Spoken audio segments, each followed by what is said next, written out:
What's up, everybody? It's your man, Donovan Sharpe, and welcome to this edition of the Sharpe Reality. Whether you're listening on SoundCloud, iTunes, or YouTube, we sincerely thank you for putting us in your daily lineup. We know you guys have a lot of choices out there, and the fact that you choose us regularly is much appreciated. We do not take our viewership for granted by any stretch of the imagination. So thank you for tuning in once again. Visit thesharpereality.com anytime to listen to other episodes of TSR. You can also contribute to the show by bookmarking the Amazon link at the bottom right-hand side of the homepage and do all your Amazon shopping through that link.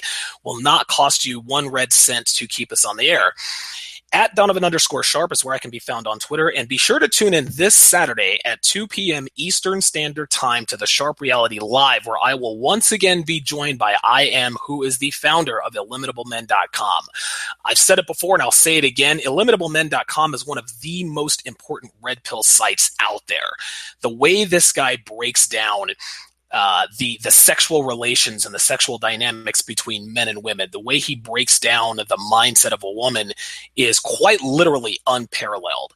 I think maybe the only other person or the only other site that even approaches that is probably therationalmale.com, who of course that website of course is run by Rollo Tomasi, but IllimitableMen.com is definitely by far and away one of the best red pill websites out there. So if you're new to the red pill or if you're a veteran of the game, you definitely need to bookmark that website to soak in all that knowledge. I did this years ago, and I've still got it in my favorites. So definitely be sure to bookmark that site.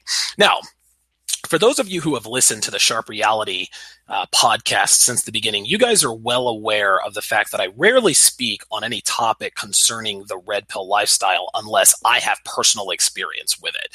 I don't deal in theories. I don't deal in thought experiments. I don't deal in any of that stuff. If I don't have personal experience in a particular area, I'm probably not going to talk about it. For example, listen, I talked about the hot 19-year-old who cheated on me. Got back with the baby daddy when he got out of prison. She ended up cheating on him, then shacked up with one of the dudes she cheated on him with, who ended up killing the baby daddy with a shotgun at point blank range. That was episode 4. In episode 10, I told you guys about my ex-wife, who was a former meth addict. She had lost custody of her daughter that she had with another man while she was married to her ex-husband. And oh, by the way, the ex-husband doesn't know that the kid isn't his biologically. He still does not know to this day. And of course, in episode 21, I told you the story of the hot Puerto Rican girl that I rented a house for on my dime and in my name, but I never got to fuck her because she was using me to pay for a place for her and her baby daddy, who again had just gotten out of prison. Those prison motherfuckers are half the reason I found the red pill in the first place. Well, today I'm going to tell you guys about something that happened to a buddy of mine involving a woman who is definitely a sociopath and is probably a dark triad woman. Now, a limitable man would probably be able to diagnose her better than I ever could because he specializes in that kind of stuff. But this chick played a brand of psychological warfare like I've never seen or heard outside of movies or TV specials. Now, he managed, my friend Paul, we'll call him Paul. Paul managed to come out of this particular situation relatively unscathed. All the ordeal really cost him was time, a few bucks for travel, and some emotional turmoil. Don't get me wrong, all of those things are valuable to us, and they can certainly affect us. But as most of us know by now, women usually cost us a hell of a lot more than just a few bucks and a little mental anguish.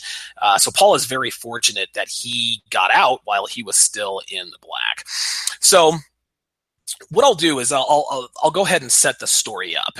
Paul met, we'll call her Lois. He met her on a rooftop bar in Las Vegas. I was actually there when he met her. A mutual friend of ours dragged us to this Plenty of Fish, singles meet. And as expected, most of the chicks there were far below average.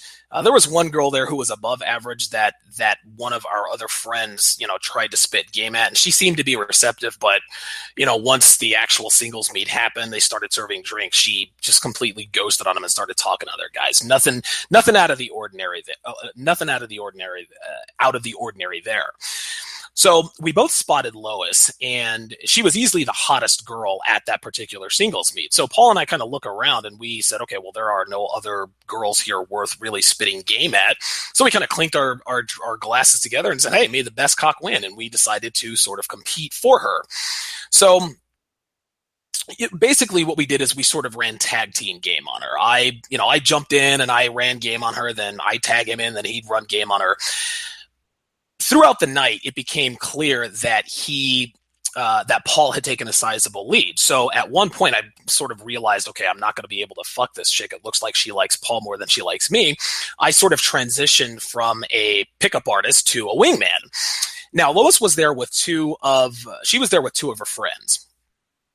So that meant Paul could concentrate on Lois. I could run interference with one of her friends, and then our buddy Norm, I guess we'll call him, ran interference with the other chick. So we had all bases covered.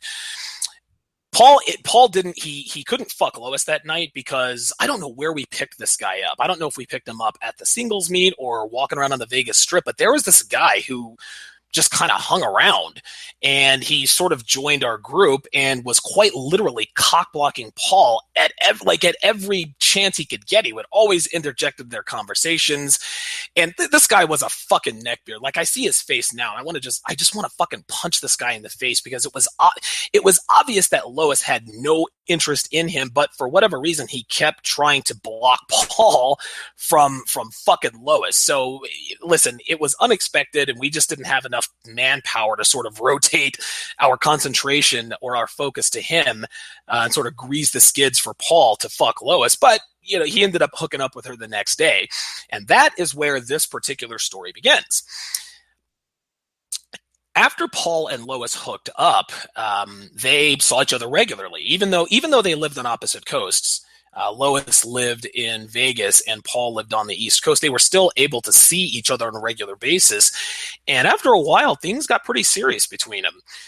When she was out visiting him, they'd go out and look for real estate. They talked about plans for the future. They even set sort of a tentative for her to make this move for right around May of 2016. So a little less than a year from the day they met, they decided, hey, we're going to try and really make this thing work. But listen, as with any long distance relationship, or any relationship for that matter, there were several things that were kind of boiling beneath the surface that started to make their way into their conversations, and things eroded between them rather quickly.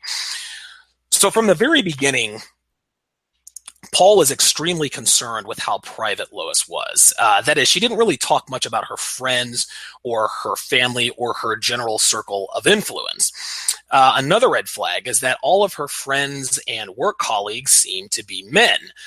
She actually owns a small clothing line for CrossFit and weightlifting athletes, and every person that she saw or that Paul saw on her website or that she'd refer to, it featured nothing but her and a bunch of dudes. Like, she was the only female that modeled this clothing. It was her, just a bunch of dudes. So after a few months, he finally asked her about it.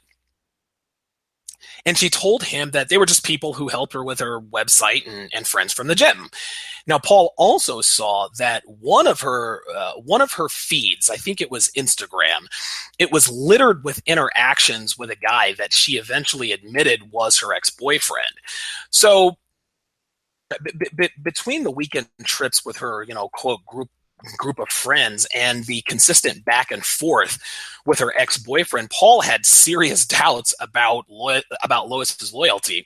What started out as sort of simple conversations about his concerns turned into fights, and eventually they split. Well, Lois wasn't going down without a fight, and this was really the first time that I know of that she had really showed how crazy and psychologically damaged she was, and pulled a major stunt to keep him attached, which was to keep him attached, which is she told my friend Paul that she had brain cancer. Lois told Paul that she had stage 3 brain cancer, and at the time, Paul believed her. Even though they had just broken up, he still had strong feelings for her, so they got back together so that that she could enjoy, quote, what little time she had left. Now, when Paul told me this, I didn't believe it for a single second. I didn't know for 100% certain, but there were just too many holes in her story. And normally they tell you that they're pregnant, but Lois decided to overreach. She tried to essentially kill a fly with a sledgehammer by telling him that she had brain cancer. I mentioned in one of my past podcasts that there's this website called fakeababy.com, and you can basically fake a pregnancy. They send you fake pregnancy tests, ultrasound, sonograms, etc., so that you can fool a dude into thinking that you're carrying his kid. Now, I wouldn't doubt that you could probably fake brain cancer from across the country, but that would be infinitely harder. It really, really would. Yet, there she was. She said, I have brain cancer. It's stage 3. I'm going to die, blah, blah, blah, blah. So Paul offered to fly her to his city, where a local hospital had a great reputation for treating cancer patients. But she declined, sort of saying that she didn't want to burden him with her problems and that she'd sort of deal with it herself with her friends and her family as sort of a support system. Now, hindsight is always 20/20, as we know. And Paul sort of began to realize when we had a conversation about this, recently, that he had never seen any proof of her illness. He didn't see any x-rays. There was no documentation, no nothing.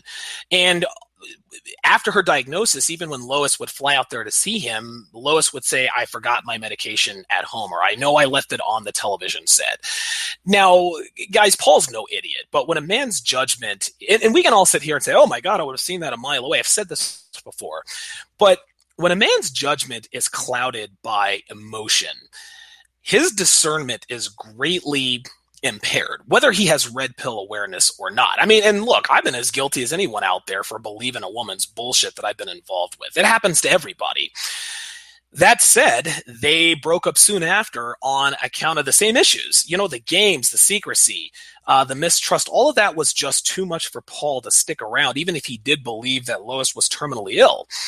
He may have had his doubts about her sickness, but things had gotten so bad that it was all but forgotten when they cut ties for the second time.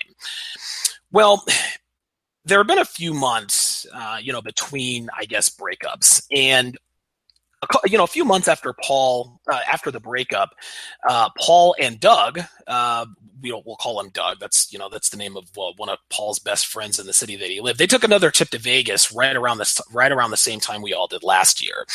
And wouldn't you know it, the suddenly cancer-free Lois made herself available for another weekend of fun-filled sex. Of course, listen, man. I mean, Paul, he took full advantage of this. The two of them had what appeared at the time to be sort of a no-strings-attached sex for a few days. And when all was said and done, they both kind of just chalked it up to a little fun between two people for old time's sake. So no harm, no foul, right? Well, guess what, guys? A few weeks later, Lois FaceTimes Paul and showed him a positive pregnancy test. Now, they didn't use condoms the last time they hooked up, before the Vegas trip, and this was the result. Now, at this point, guys, it was time to quit playing games, and both of them knew it. Paul and Lois both knew it. For better or worse, there was now a kid involved, so they decided to once again sort of give the relationship a serious try without all the bullshit from before. Well, guess what, guys? It didn't change. All the arguments, they started up again, and this time around, it escalated. They would have these knockdown, drag-out, name-calling fights, and of course, it didn't take long for him to break up. This time. And this time, she blocked him on all of her social media accounts. So it would appear that she was really, really finished this time. Again, Paul is still thinking that she was pregnant. All right. So at this point, and I'll call this particular section the bailout. Let me just give you a quick refresher on our friend Doug. I actually referred to Doug in my article on Return to Kings. Doug is he's Paul's best friend in the city that he lives in, and Doug really had as much red pill knowledge as any of us. and he had his doubts about Lois from the jump. Now, the night that Paul and I met Lois on the rooftop bar across from the MGM at the MGM Grand, he spent the night playing, at the poker tables at Planet Hollywood. Even though he wasn't there when he met, he had a front row seat to everything that happened between Paul and Lois after they hooked up in Vegas. So, like myself, Doug knew that her social media privacy was a telltale sign of nefarious intentions. So, back when he learned that Lois had blocked Paul from seeing her posts, Doug ended up following her on an old Instagram account that he barely used and saw something that blew this whole situation wide open. Wedding pictures, guys. Wedding pictures. It gets better. Despite the social media blackout that Lois had enacted on Paul still had he still followed a few of Lois's friends on Instagram, where he discovered her in some of their pictures in a video of her in a bikini dancing and obviously not pregnant. Keep in mind, guys, up till this point, Lois was still trying to convince Paul that she was still pregnant and that she wanted to start over. She was making plans to come and see him as recently as Thanksgiving, sending him emails about how much she missed him, even though at this point she was already married. So the day Paul confronted her about it, mid-December, a couple of months ago, was the same day that Doug showed him the wedding pictures. So, of course, Lois explained the pregnancy away, with a miscarriage story. But here's the thing, guys. She'd have been 7 months along when the bikini pictures were taken. So it's doubtful that she was ever pregnant in the first place. Could she have been pregnant? I suppose so. Chances are she probably was not. Either way, guys, the jig was up. Okay, the earliest wedding pictures were posted around the middle of August, so that's likely around the time she was married. And the last time Paul and Lois saw each other was the third week of July, which meant that he was fucking her less than 3 weeks before this chick tied the knot with somebody else. Now, it's also worth noting that Paul had never seen exactly where she lived the entire time they were together. Even during the Vegas hookup, she made up some bullshit story about how she had a friend over so they couldn't use her place. Looking back, it's probably because she was living with her fiance. So at this point, the best case, Paul and I had a conversation about this. Best case scenario is that there was probably about a 4 or 5 month overlap between Paul and Lois's fiance. But the book of Red Pill Conditioning at this point, guys, says she was probably in a relationship with her soon-to-be husband the entire time she was with Paul. So she was quite literally living a double life. Now, when Paul decided just to completely end it with Lois. He knew she wasn't pregnant. He knew that she was living a double life. He just decided to wash his hands of the situation. Well, Paul eventually reached out to, remember the ex-boyfriend that I talked about that was going back and forth with Lois on Instagram? Well, guess what? Paul found him on Facebook. And keep in mind, this was her ex-boyfriend from 10 years ago. And the ex-boyfriend said that she had pulled exactly the same stunt on him. She was with him, and he estimated she was probably fucking 5 or 6 other guys, which takes an unbelievable amount of deception, an unbelievable amount of planning, and sort of tiptoeing through this minefield to make sure that these dudes didn't find out about each other. And of course, eventually, listen, man, nobody can keep that stuff up forever. Eventually, somebody's going to find out something, especially if there's more than one guy involved. But the point is that her ex-boyfriend eventually found out about it. And I remember Paul sending me an email exchange between the two of them. The guy said, yep, this sounds like Lois from, 10 years ago. She pulled exactly the same shit. She pulled the pregnancy stunt. She pulled this chick, I can't sit here and say that she is dark triad because I am not a psychologist or psychiatrist by any stretch of the imagination, but this, as far as I'm concerned, Lois is probably she's probably as close as they come without actually being dark triad. Now, guys, I'll be the first to say that Paul should have exercised better judgment. All right, getting into a long distance relationship with a chick that you met on a rooftop bar at a singles meet in Las Vegas is never a good idea. And I've told him this much. Be that as it may, Lois played psychological games with him on a level that he had never experienced in his life. All right. She did, and the funny thing is I remember him telling me one of the things she was really good at is that she said and did just enough to keep him interested while keeping certain things hidden, which kind of drove him crazy. It was really sort of a psychological head game that she played on him. At some point, guys, we're all gonna get got. That's just it's inevitable. Men like Paul and myself, we're tougher cookies to crack because of our knowledge and our red pill awareness. But some women are much more versed in the art of sexual warfare than others. Paul is extremely fortunate that he got out of this clean, and because of this particular experience, he is more red pill aware now than he ever was. That's just how it is, guys. On Friday's episode, I'm going to talk about the downsides of dating and or fucking 9s and 10s. Okay, the cream of the crop in terms of love. Super hot girls. We all want to date and fuck 9s and 10s because they're hot, and there's nothing wrong with that. But having dated and fucked a bunch of them through the years, I've learned that they're not all they're cracked up to be. Now, don't get me wrong, guys. Dating 9s and 10s is great, but most of the time, the only good thing about them is the way they look. So be sure to tune in for that particular episode because it'll be educational to be sure. That concludes this episode of The Sharpe Reality. Follow me on Twitter at Donovan_Sharpe. Visit thesharpereality.com anytime to listen to past podcast episodes, and make sure you bookmark the Amazon link at the bottom right-hand side of my page and do your Amazon shopping through that link to support the show at zero cost to you. Thanks for listening, guys. Talk to you next time.